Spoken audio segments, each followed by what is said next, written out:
Toda buena historia comienza con una taza de café. Historias con sabor a café. Amables televidentes, bienvenidos a Historias con sabor a café. Nuestro invitado de hoy es uno de los intelectuales más respetados y respetables de nuestro municipio. Es sociólogo de la Universidad de San Buenaventura, investigador, historiador, escritor y aparte de eso, tecnólogo en fibra sintética. Don Ovidio Tamayo, muy bienvenido a nuestro espacio y muchas gracias por estar con nosotros. Don Mauricio, muchas gracias. Estoy feliz de estar en mi pueblo y compartiendo con ustedes. Don Ovidio, cuéntenos un poquito de su niñez aquí en San Pedro en aquellas épocas. Pues mi niñez fue muy feliz. Yo me crié en la vereda El Rano, donde mi abuelo Juan Lopera tenía una finca que se llamaba La Colmenera. En esa finca nací yo. Era muy importante porque mi abuelo había construido un fogón de tierra y habían puesto unas ollas allá en unas piedras. Y él se subía, él tenía una banquetica y se subía a calentarse allá y él me arrullaba en su ruana y contaba los cuentos que él había conocido en sus correrías, como él llevaba quesitos a Medellín, se iban por el Alto Medina, bajaban a Copacabana, llegaban a Medellín y en ese trayecto él, en la interacción con otras personas que iban arriendo sus mulas, entonces tenían muchas cosas que contar, muchos cuentos. Y a mí me gustaban mucho esos cuentos, pero en la mitad del cuento me le quedaba dormido. Posteriormente nos vinimos ya para San Pedro, vivíamos en el Altico, en una casa, ahí vivíamos muy sabroso, muy bueno. Estuve en la escuela, mi niñez fue muy buena, jugaba con los muchachitos, también era díscolo en el colegio, me castigaban y me ponían a hacer sentadillas. Me gustaba jugar las bolas y los corozos debajo de los nogales que había en el parque al frente del Café Antioquia. Que ya no existe el Café Antioquia. Que ya no existe, es el Dante ahora. El Dante, sí, el Dante. No, fue una niñez muy feliz, muy contenta con mis padres, mis abuelos, aunque yo viví más tiempo con mis abuelos, porque mis papás se fueron para los lados de San Jerónimo, para una vereda poleal. Allá me les enfermé y entonces me tuvieron que traer a la casa de los abuelos y me fui quedando con los abuelos y ahí me quedé.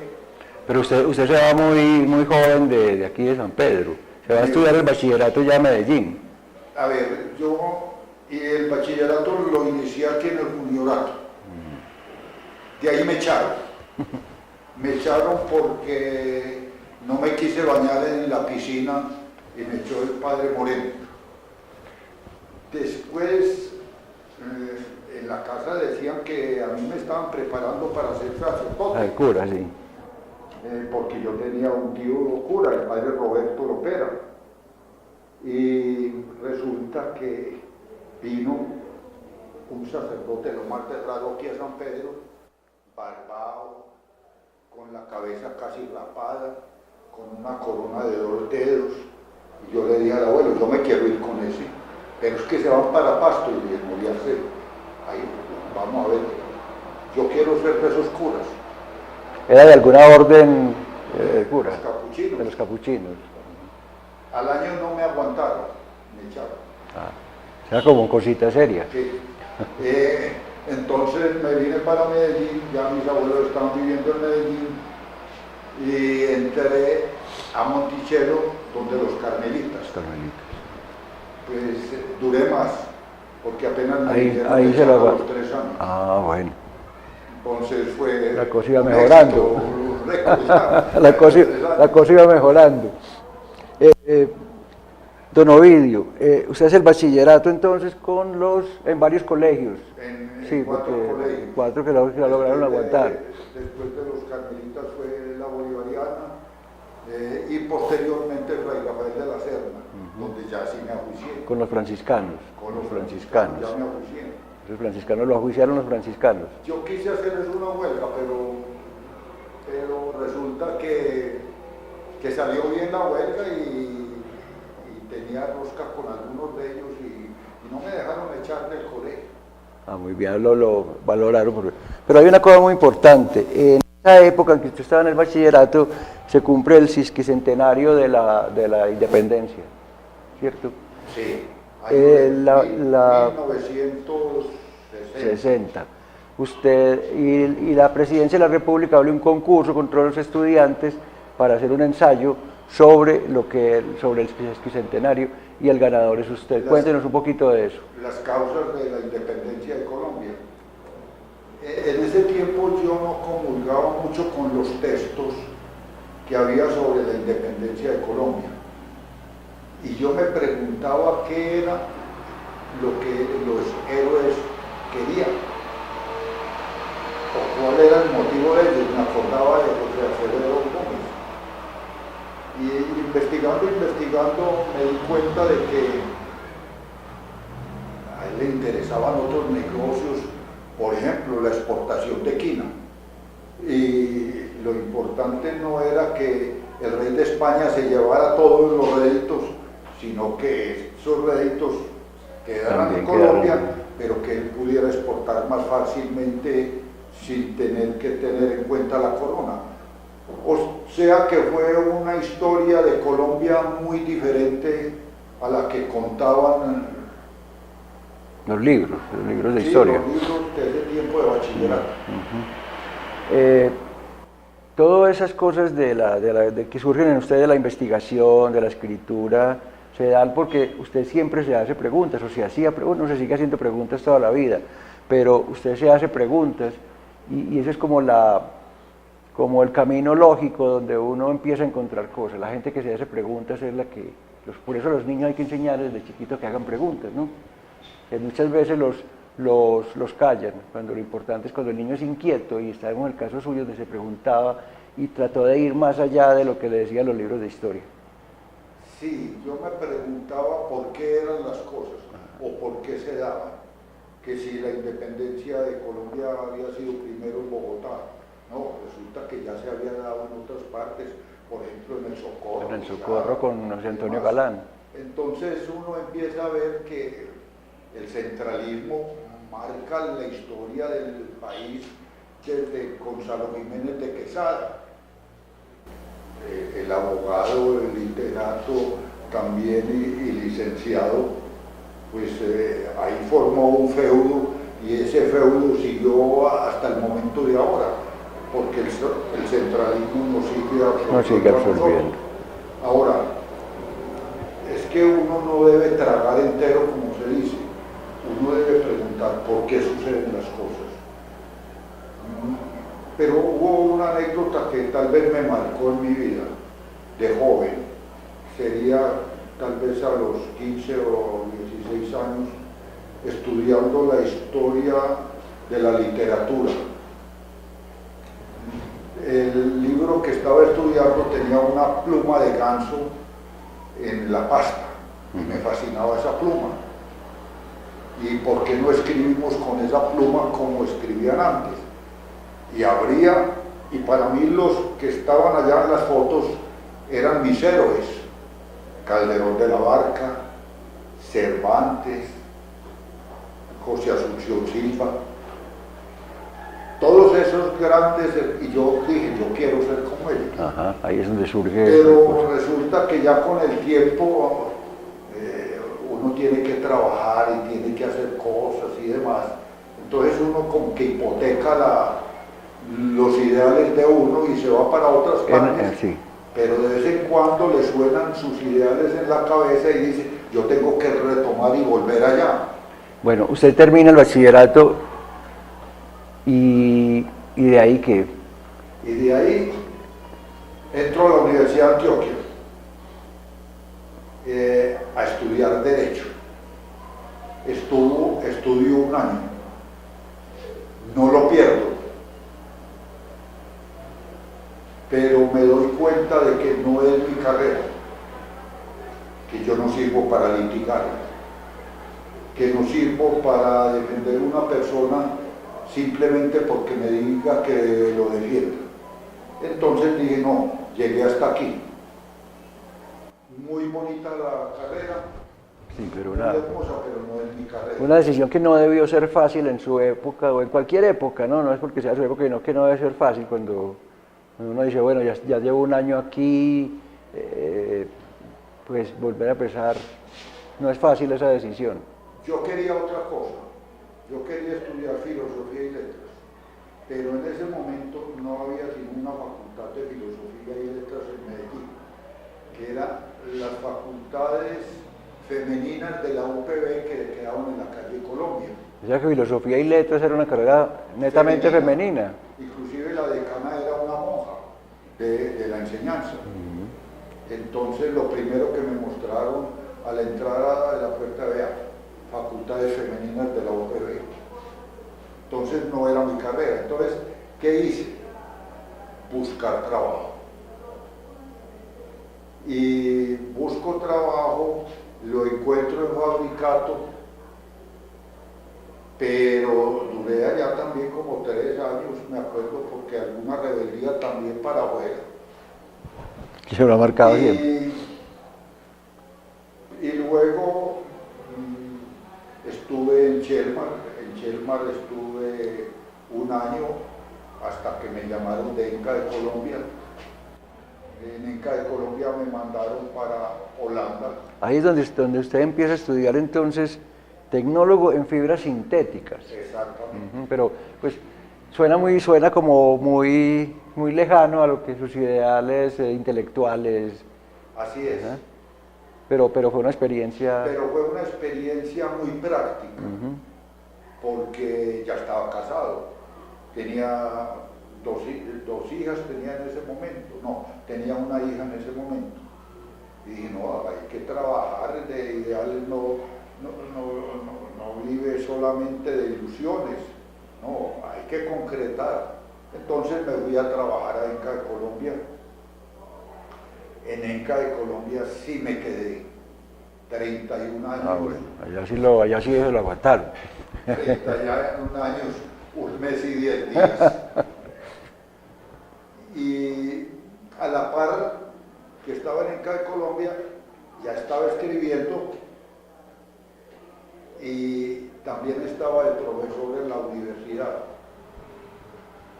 ¿En cuál universidad? ¿En la de Antioquia? Yo estuve en San Buenaventura. Ah, en San Buenaventura. Después hablamos de esa parte de San Bueno, Buenaventura. y posteriormente, cuando ya me jubilé, estuve paralelamente en San Buenaventura y en EAFIT.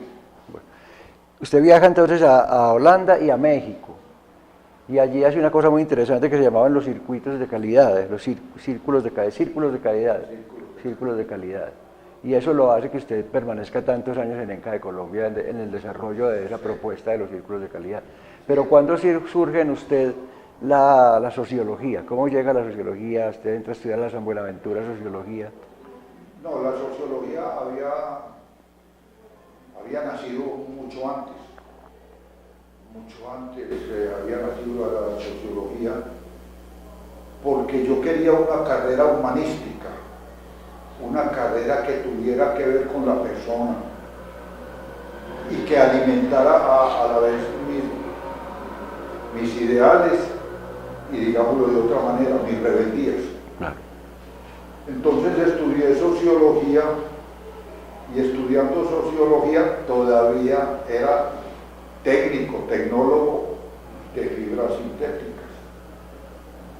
Una vez hubo, tal vez sería en el año 1980, un congreso mundial de sociología en Ciudad de México. Y le dije al gerente, me voy para un congreso mundial de sociología.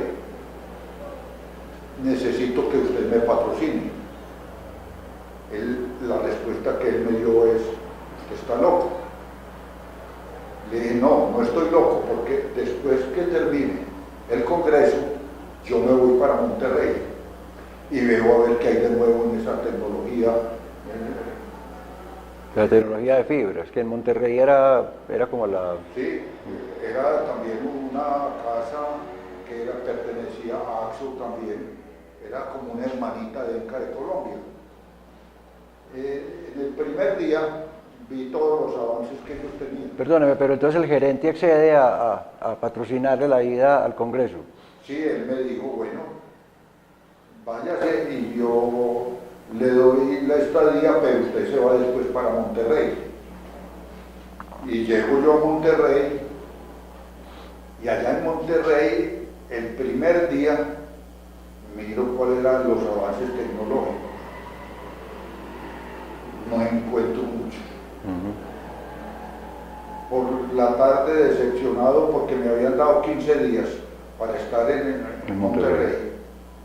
Me fui para un Sambor a comer y dije, ¿qué hago? Me voy para Medellín.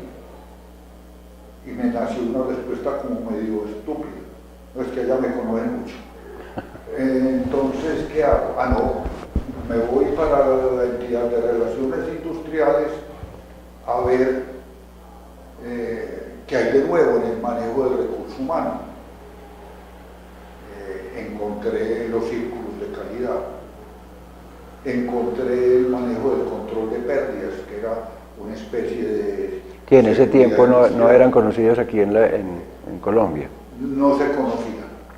Entonces, el control de pérdidas me gustó, porque era tendiente a la persona humana para que no se cuidara de los accidentes, pero me gustó más los círculos de calidad, porque eran muy productivos, porque había participación de la gente, porque la gente vivía en un ambiente muy desosegado, muy participativo, muy tranquilo, aportando ideas, que no había un jefe que estuviera exprimiendo la idea de alguien.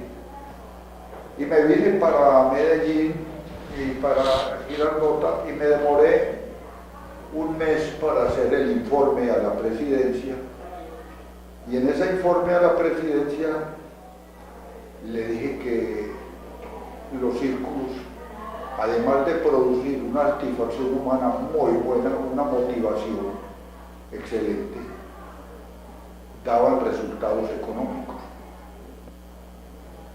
Y al ver esto, dijeron, esto es muy bueno,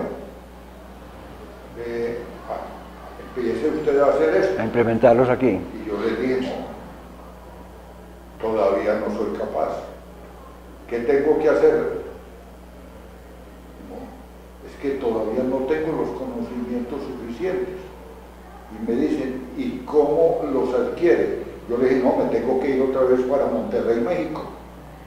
Y me dijo el gerente de Relaciones Humanas, entonces yo me voy con usted. Y nos fuimos para Monterrey, México. Hicimos un curso allá sobre círculos de calidad. Vinimos, dictamos el curso luego en ENCA. Y posteriormente lo difundimos en muchas empresas de Medellín. En este momento los círculos de calidad todavía los tienen en ENCA de Colombia después de 30 años.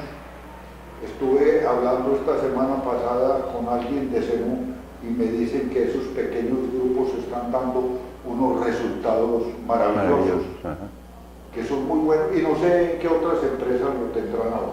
Pero muy bueno. Don Ovidio, hablemos un poquito de su parte literaria, sobre sus escritos, sus libros. Veo que usted tiene un libro que se llama Ayer y hoy en la familia, aproximación a la separación conyugal. Ese fue su primer libro. El primer libro fue tal vez sobre círculos de calidad, pero posteriormente con uno que fue decano de la Facultad de Sociología, me llamó y me dijo, ¿por qué no escribimos los dos? Y le dije, bueno, listo.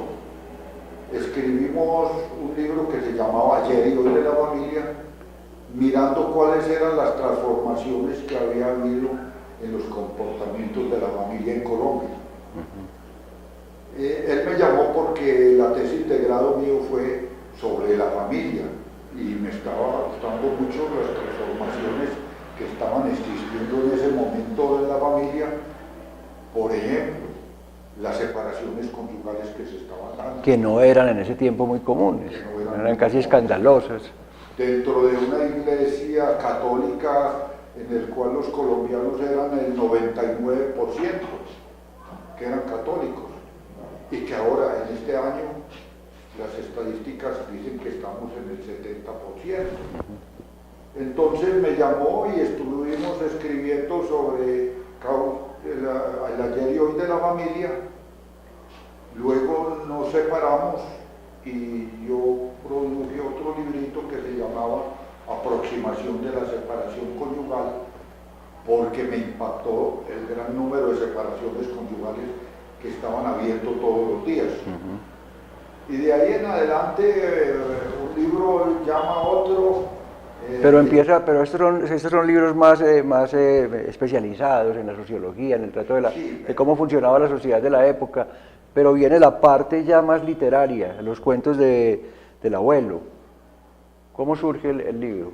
A ver, entre los cuentos del abuelo, estoy de profesor en los posgrados de San Buenaventura y de AFIT.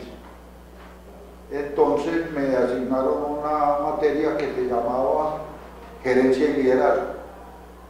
Y empecé a recoger lo que yo tenía mentalmente y lo que veía en los libros y escribí mi propio libro, Los líderes que yo conozco. Y ese era mi texto. Y era el texto que manejaba en EAFIT, en Gerencia de Proyectos, y el libro que yo manejaba también en San Buenaventura.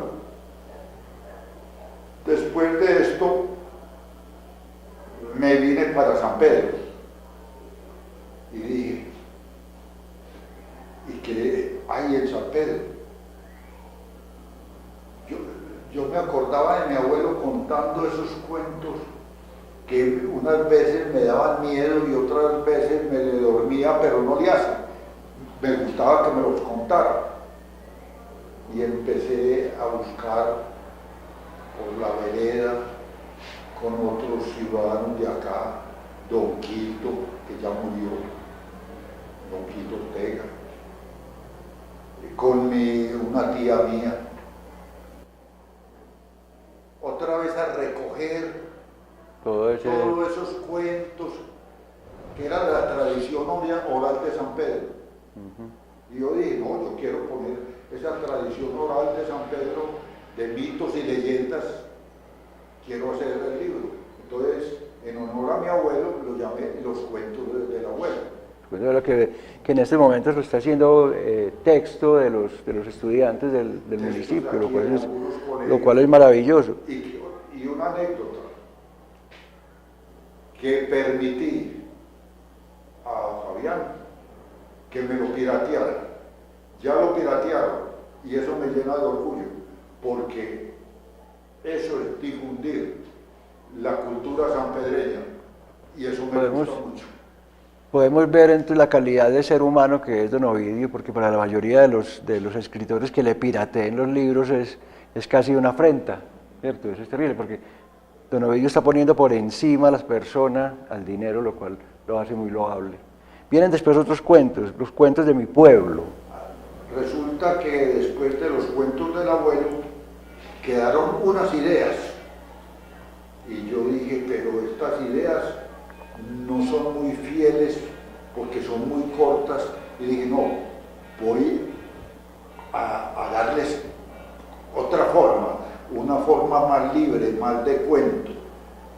Por ejemplo, me acordaba de alguien que decía que de noche salía un cura que visitaba a alguien y eso era el cuento. Y entonces a partir de eso yo me armé mi cuento también de ese cura que iba donde unas señoritas. No se quedó solamente lo que contaba, sino que le agregó la parte creativa suya. Sí, más creativa. Excelente, claro. Pero que inició en una idea de un cuento que ya existía. Y entonces involucré inclusive a ciertos personajes del pueblo. Por ejemplo, el kiosco que lo estaba manejando en ese tiempo el señor Tamayo, ¿cómo se llama? Que murió en estos días. Bueno, listo. Sí, y entonces ahí fue el segundo libro. Y posteriormente yo fui acólito acá también. Ah, también. Y resulta que tenía algunas anécdotas, algunas ideas y demás. Y dije, hombre, voy a hacer un libro sobre la Basílica de San Pedro. Y empecé a hablar con todo el mundo, a buscar lo que había, la literatura, los documentos sobre la Basílica de San Pedro, a hablar con el padre Mario Álvarez, hoy Monseñor Álvarez, a llamar a los sacerdotes que estaban vivos en ese momento, a buscar familiares de algunos sacerdotes muertos, y luego ya tenía todo escrito y lo último que se me ocurrió fue darle el nombre al libro, que se llamaba Las columnas invisibles de la Basílica. Columnas invisibles de la Basílica. Y esas columnas Bastante sugestivo el título, ¿no? Eran Bastante. los sacerdotes, Germanetti, todos los que habían intervenido en cada una de estas cosas. Y ahí ya fue el tercer libro sobre San Pedro. Y viene otro que también es muy interesante, ¿no? y que ameritaría de pronto más adelante que hiciéramos un programa sobre ese, que es ¿Quién tiene la verdad?, que es sobre las diferentes religiones. ¿Quién tiene verdad? Son dos tomos que he hecho. El primero sobre algunas iglesias protestantes en Colombia. Esa nació de consultar las estadísticas. Hace 5 años aproximadamente, en el Ministerio del Interior habían matriculadas 5.071 credos religiosos en Colombia, siendo el 97%, si no me equivoco, credos cristianos. Pero en esos 97% de credos también habían credos satánicos. Por ejemplo, habían 3 credos satánicos. Entonces empecé a investigar cómo se estaba dando los credos en Colombia, y empecé que aquí en Colombia un pastor quería hacer su iglesia porque disentía de otra propuesta bíblica y empezaba su iglesia. Y yo me dije, bueno, ¿y qué pasa con esto? Todo el mundo, ¿qué pasa con la Biblia? Porque la Biblia da pie para que se todas estas cosas, sí. tantos credos.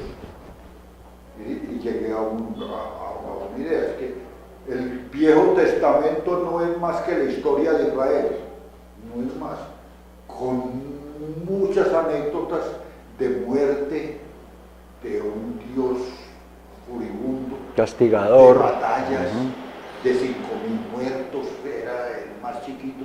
Y dije, no, voy a investigar esto de las iglesias. Y encontré que en Colombia se habían fundado muchas iglesias. Por ejemplo, la iglesia de los paraquibes, de los morenos paraquibes, que tienen senadores, viceministros en este momento Baena, representantes a la Cámara, concejales. Tienen, allá en Weston tienen una iglesia, tienen casas de muchos millones de dólares. Y vi que aquí en Colombia se han fundado muchas iglesias. ¿A qué cree usted que se debe ese auge y ese poder que han tenido los fundadores, como los Piraquive, de algunas iglesias? ¿Cree que el pueblo razona poco? ¿Cree que ellos tienen un gran poder de convicción o son las dos cosas? No, empecemos por algo. En el pueblo colombiano se lee muy poquito. La Biblia en un tiempo no se leía, porque decían que no se podía leer. En cambio, empezó una apertura de la mente, diría yo.